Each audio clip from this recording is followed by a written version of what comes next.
So, last night, Donald Trump held a rally in Pennsylvania that was supposed to be about affordability. You know, the issue millions of Americans are actually struggling with: inflation, rent, groceries, wages, cost of living, real-life problems. He turned the whole thing into a hate-filled rant about immigrants, specifically targeting Minnesota Congresswoman Ilhan Omar.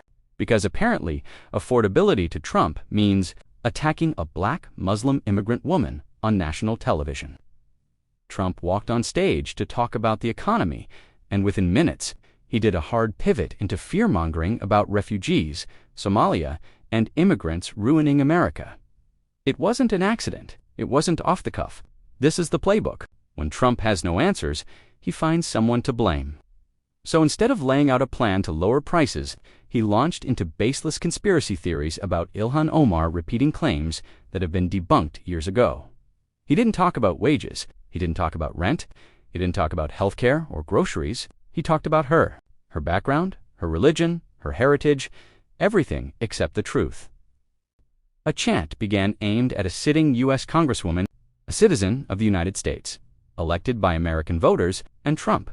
He didn't stop them.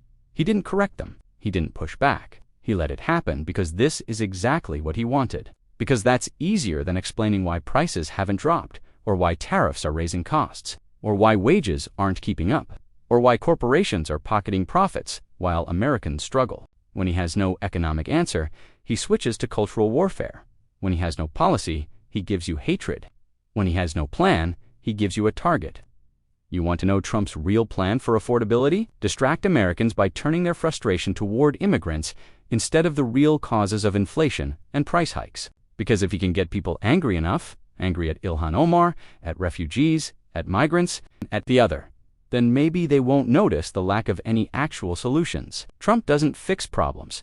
He blames people. And last night, he made that perfectly clear. A targeted attack on an elected official and a crowd chanting for the removal of a U.S. citizen who dared to criticize him. So yes, this is Trump's affordability agenda for 2026. Hate, distractions, scapegoats, and zero solutions. If you found this breakdown helpful, hit like, subscribe, and let me know in the comments what part of the rally shocked you the most. Because for me, the bar just keeps dropping.